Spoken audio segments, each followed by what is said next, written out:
Nous annonçons la paix. Nous annonçons la paix. Nous annonçons la paix. Nous annonçons la paix en Jésus. Nous annonçons la joie.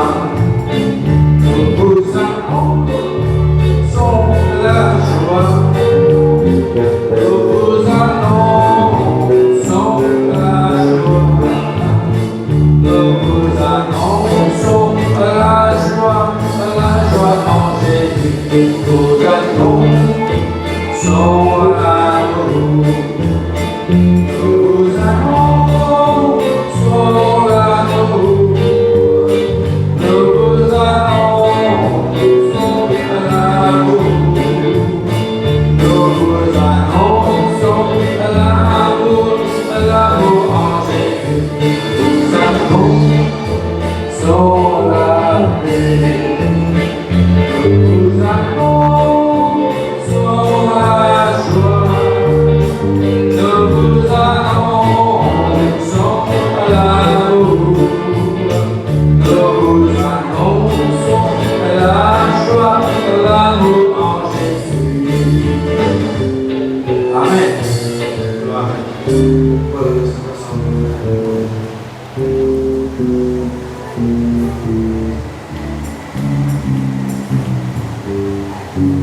Voilà, frères et sœurs en Christ, bonsoir. Voilà, cet après-midi encore, nous là pour prier le Seigneur. Il est bon de prier, nous continuons de prier, car quand nous prions, Dieu l'entendait. Amen. Voilà, avant que nous continuions pour prier le Seigneur, parce que c'est une réunion de prière, nous sommes capables de donner quelques conseils, quelques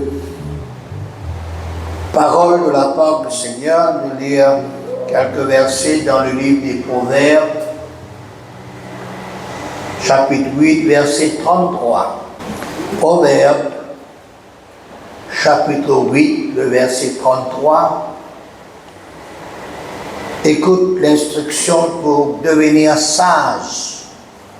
Ne la rejetez pas.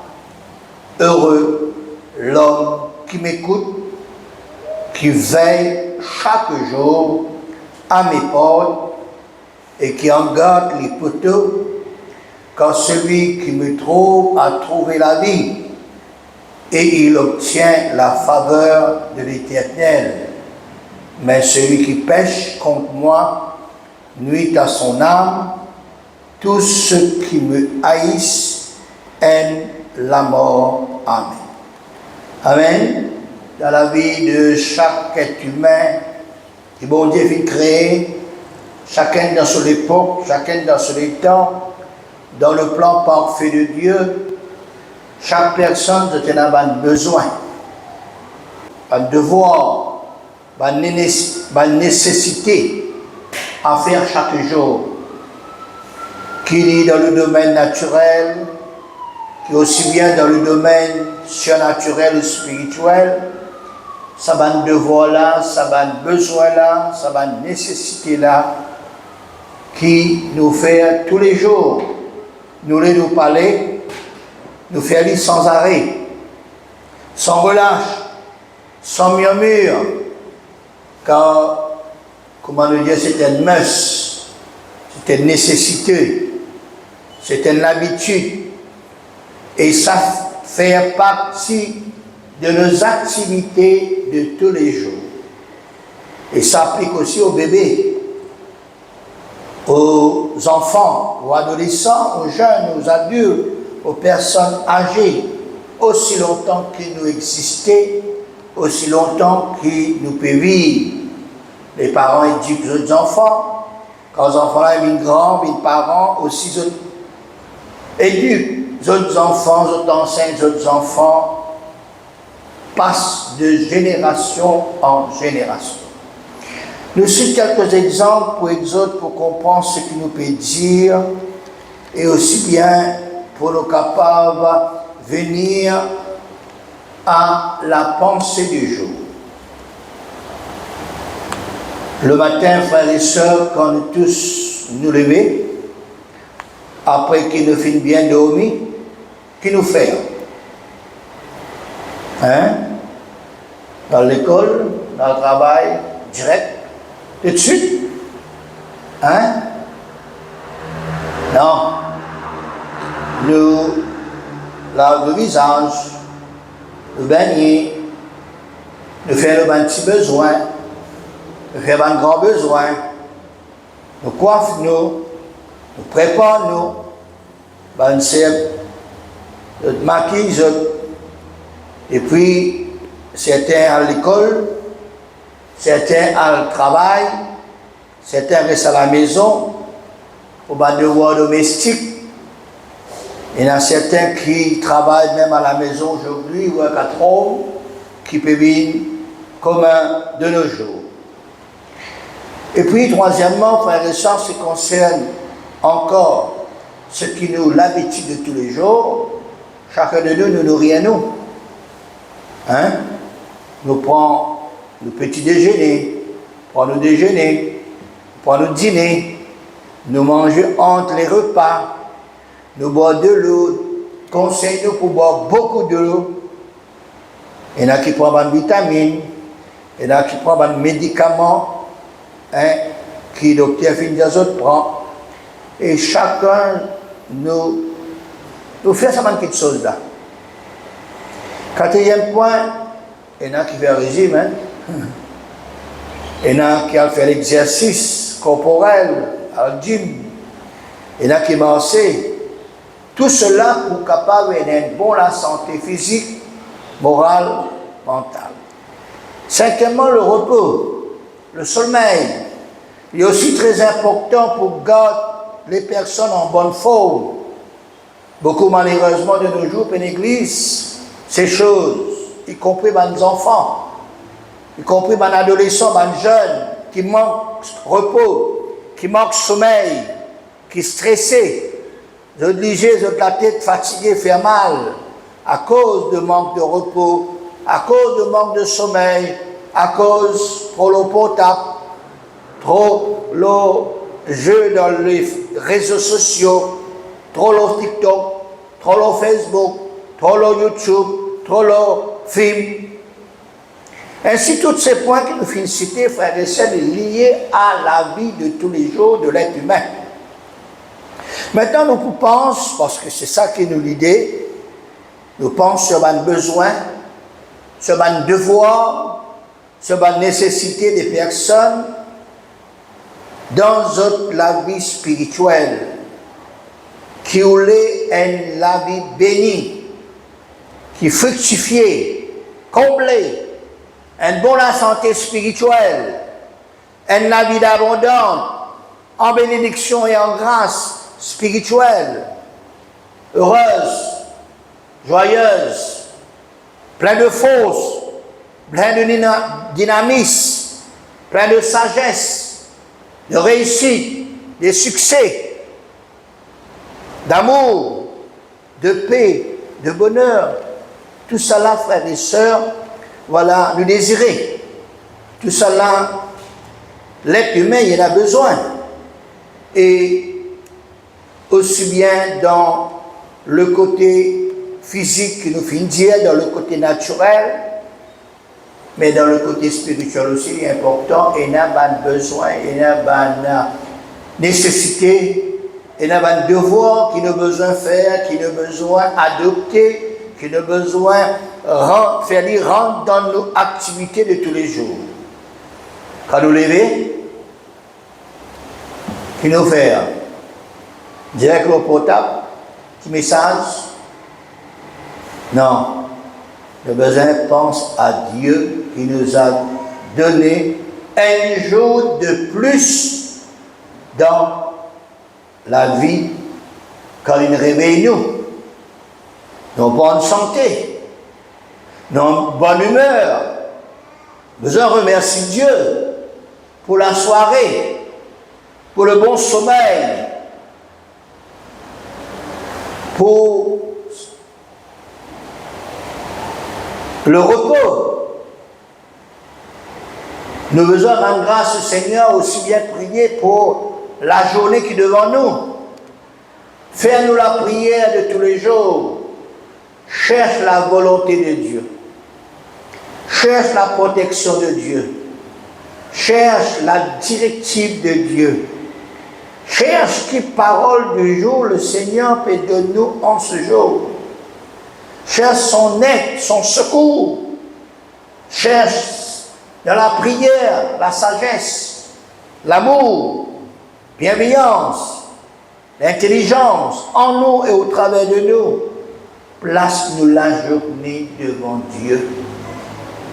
Lui qui déjà est un plan parfait pour ce jour précis, pour cette journée précise.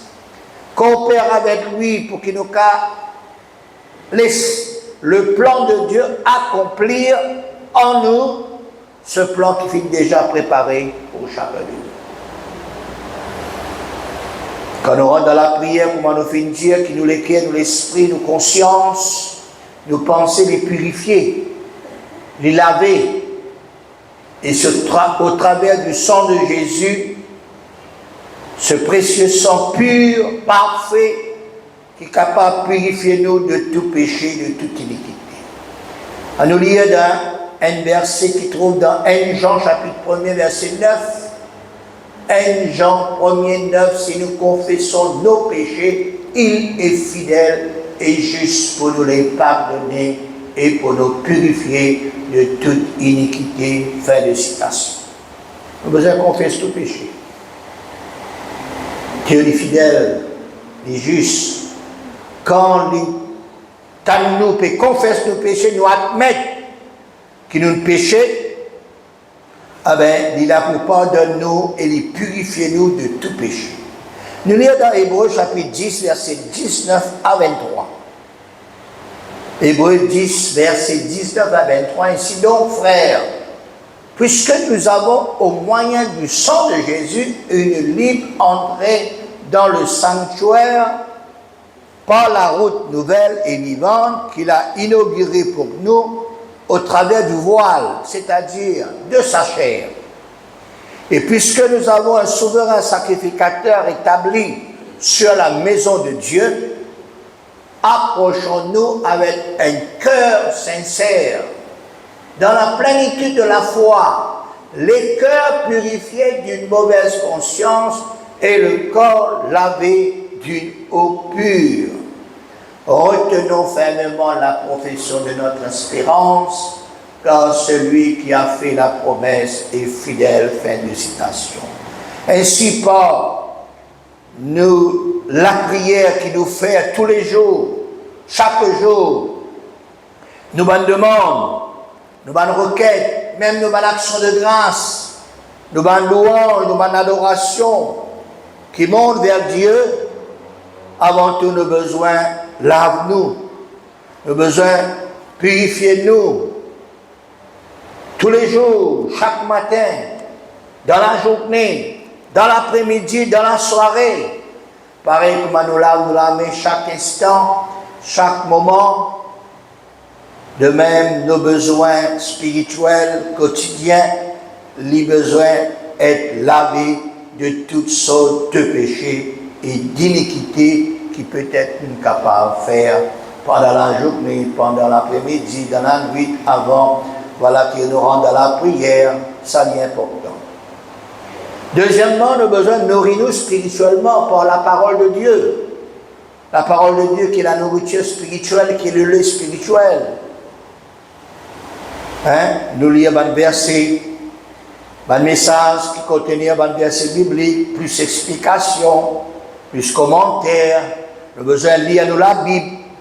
Nous avons besoin de lire les autres livres bibliques, les cours bibliques, les explications. La lecture est importante. L'écoute de la parole de Dieu sous forme exhortation, prédication, enseignement, étude biblique. Nourris-nous chaque matin, frères et sœurs, et aussi bien dans la journée, dans l'après-midi, dans la soirée, et abreuve-nous, frères et sœurs, avec les breuvages spirituels. Pareil comment nous manger matin, l'après-midi, dans la soirée, entre les repas. Lire la parole de Dieu, pense la parole de Dieu, médite la parole de Dieu, écoute la parole de Dieu. Ça pour faire nous du bien. Nous lisons dans 1 Pierre chapitre 2, versets 2 et 3. 1 Pierre 2, 2 et 3, désirez comme des enfants nouveau-nés, le lait spirituel est pur, un petit baba qui fait tenir, il prend son Julius, et nous, les enfants nouveau-nés, le lait spirituel est pur, afin que parmi vous croissez pour le salut. Si vous avez goûté que le Seigneur est bon, félicitations. Voilà, la parole de Dieu, c'est le lait spirituel. Et puis dans 1 Corinthiens chapitre 3, verset 2. 1 Corinthiens 3, 2.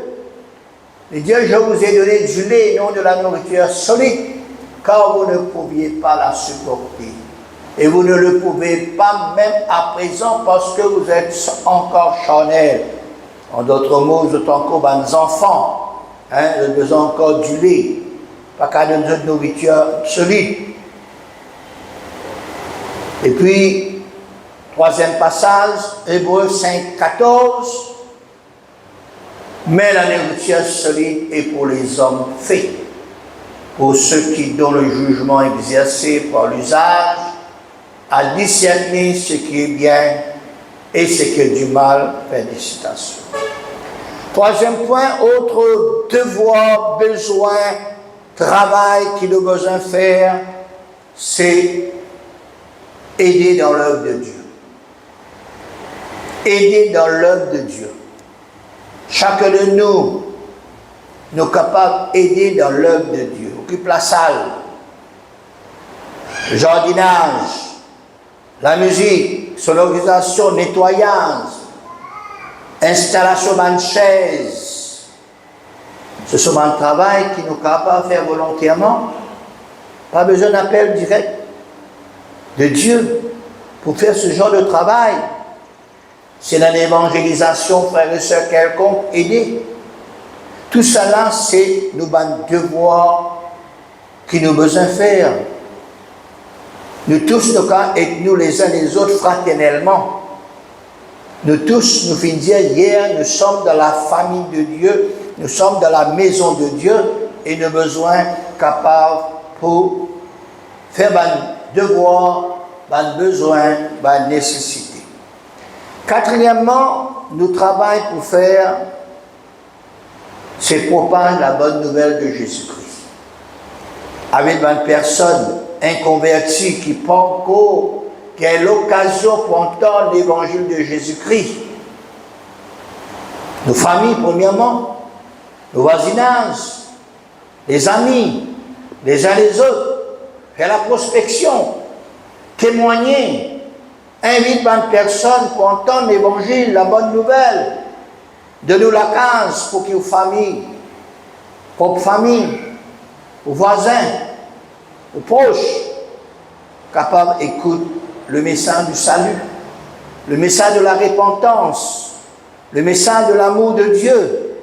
Le ciel existe, le pardon des péchés, la guérison, la délivrance, ainsi de suite.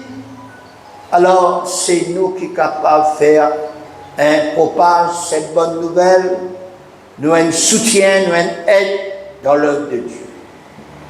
Cinquièmement, aider dans l'église en ce qui concerne la musique, les musiciens, les chants, ce qui fait chanter, la chorale, aider les vieux, aider ceux qui paient le transport. La Sainte avec ceux qui sont âgés dans la maison. Tout ça là, c'est un moyen, c'est un devoir, c'est un besoin, c'est une nécessité qui peut-être nous capables de dire que ça peut diminuer de plus en plus. Mais qu'il y a besoin de revenir à la surface. Sixièmement, nous avons besoin d'aider ceux qui en ont vraiment besoin financièrement. Ceux qui ont besoin des aliments, des nourritures, les petits cadeaux, hein, surtout aux âgés, surtout à ceux qui, dans le besoin, un petit cadeau, nous connaissons nos anniversaires, un petit quelque chose qui nous fait pour les autres, il est merveilleux de pouvoir participer dans, voilà, l'œuvre du Seigneur, de la famille de Dieu, de la maison du Seigneur. Septième point, autre chose à faire chaque jour, c'est, nous lisons dans Hébreux chapitre 3, verset 12. Hébreux 3, 12 à 15. Prenez garde, frères, que quelqu'un de vous n'ait un cœur mauvais et incrédule, au point de se détourner du Dieu vivant. Mais nous rejoignons le mot cœur qui est important. Mais exhortez-vous les uns les autres chaque jour, aussi longtemps qu'on peut dire aujourd'hui, afin qu'aucun de vous ne s'endurcisse pour la séduction du péché, car nous sommes devenus participants de Christ, pourvu que nous retenions fermement jusqu'à la fin l'assurance que nous avions au commencement, pendant qu'il est dit, aujourd'hui, si vous entendez sa voix, n'endurcissez pas vos cœurs, comme lors de la révolte fait des citations. Ici, il parle nous, garde les cœurs bons, purs, puis n'a aucun les cœurs mauvais. Et puis, il dit, nous exhortons les uns les autres chaque jour, comme hier encore, nous finissons de dire, voilà, l'exhortation peut venir de plus en plus rare, n'est plus pratiquée. Autrefois, c'était ça, hein? Les paroles dans la bouche de chaque chrétien, exhortation, parole d'encouragement, parole pour encourager le peuple, un serviteur de Dieu, qui finit appelé pour cela. Nous devons, nos besoins, nos responsabilités, ce qui est nécessité pour que nous, serviteurs de Dieu, c'est encourager le peuple, motive le peuple, motive les uns les autres. Pas bonne parole d'encourageant, pas bonne parole édifiant, pas bonne parole qui, voilà, aide bonne personne pour capable de retourner à Dieu. Et puis, huitièmement, nous lisons dans les Actes des Apôtres, chapitre 2, versets 46 et 47, comment, voilà, l'église primitive qui fait, les premiers chrétiens, ils étaient chaque jour tous ensemble, assis au temple. Ils rompaient le pain dans les maisons et prenaient leur nourriture avec joie et simplicité du cœur, louant Dieu et trouvant grâce auprès de tout le peuple. Et le Seigneur ajoutait chaque jour à l'église ceux qui étaient sauvés. Fin de citation. Donc tu l'as tous les jours. Donc tu es ensemble dans l'unité. Donc tu es dans la communauté, dans les maisons, dans le temple. Donc tu loues mon Dieu. Donc tu trouves grâce auprès de tout le peuple. Et Dieu de son corps, il t'ajoute chaque jour à l'église ceux qui étaient sauvés. Oh, quand Dieu trouve l'unité, quand Dieu trouve la corité, quand Dieu trouve la bonne attitude, l'effort, le travail qui nous fait, la simplicité, la joie, Dieu fait nous trouve grâce auprès de tout le peuple, puis il ajoute des âmes à l'église, des âmes qui finissent d'être sauvées. Ainsi donc, garde la bonne santé spirituelle. Chacun de nous, pour qu'il nous capable, tous ensemble, pour que l'Église, le peuple de Dieu, capable d'être en bonne santé et d'y progresser et d'y aller de l'avant. C'était ça les choses qui fait faire les chrétiens, les choses qui pratiquaient le peuple de Dieu, l'Église primitive. Pas arrêter, frères et sœurs, pas relâcher, pas sans rien faire, non, chaque jour faire ces choses. Hein? Chaque jour pratique ces choses. Ces choses qui sont simples, ces choses qui paraissent inutiles, maintenant, il a de la grande valeur. Il a du prix à ses yeux. Chaque personne a du prix à ses yeux. Et qui, quand nous sommes capables d'aider nous les uns les autres, quand nous disons aider, pas seulement en argent, non. Aider, voilà, apporter des paroles d'encouragement, aider les âgés, aider ceux qui ont les 3 enfants, comme ça, frères et sœurs, nous montrer l'amour qu'il nous a pour sa frère, sa sœur là, et laisse-moi dire, longtemps c'était comme ça. Hein? Pénal, comme je dirais, les plus grands, les plus petits, non, pénal, high class au milieu de nous, pénal, low class, nous tous nous pareils en Jésus. Amen. Que Dieu bénisse eux, que Dieu bénisse ses paroles. À nous louer le Seigneur, à nous bénir le Seigneur ce soir encore. Alléluia. Merci Seigneur pour ses besoins. Merci Seigneur pour ses nécessités. Merci Seigneur pour ses devoirs de tous les jours. Seigneur, qui t'apprenne nous, Seigneur, pour qu'il nous puisse manifester, Seigneur. Oui, Seigneur, aide-nous ce soir. Aide-nous à comprendre ta parole, Seigneur. Aide-nous à vivre la bonne vie chrétienne qui te demande nous pour vivre, qui t'encourage nous pour vivre, Seigneur. Bénis ton peuple, bénis tes bonnes enfants, Seigneur. Aide-nous, Seigneur, à nous aider, Seigneur, les uns les autres, Seigneur. Aide-nous, Seigneur, par la grâce, Seigneur, s'il te plaît, Seigneur, qui nous a prier toi chaque jour, qui nous capable d'écouter nos paroles, méditer nos paroles, lire nos paroles, qui nous capable, Seigneur, d'aider dans l'œuvre de Dieu, alléluia. Qui nous capable, Seigneur mon Dieu, subvenir les besoins les uns les autres, Seigneur. Aide-nous à vivre la bonne vie chrétienne, Seigneur. Aide-nous, Seigneur, à pouvoir, Seigneur mon Dieu, exercer cette communion fraternelle, Seigneur. L'unité, Seigneur. La coopération, Seigneur. Aide-nous, Seigneur. Oui, Jésus, à vivre ce genre de vie. Enlève la division au milieu de nous. Enlève un clan, Seigneur. Enlève un groupe, Seigneur. Enlève, Seigneur, mon Dieu. Oui, tout ce qui n'est pas pour de la gloire, Seigneur. Aide-nous ce soir, Seigneur. Bénis-nous en cet instant, Seigneur. Aide-nous à garder ta parole. Aide-nous à purifier nos cœurs. Aide-nous à laver, Seigneur mon Dieu. Oui, nos cœurs, Seigneur mon Dieu. Oui, par le sang de Jésus. Débarrasse-nous de tout ce qui est mauvais. Oui, de tout ce qui est pur, le cœur, Seigneur. Qui, Seigneur, chaque jour, nous capables d'être des cœurs purs, Seigneur. Qui, chaque jour, nous les cœurs du bon, Seigneur, nous honnêtes.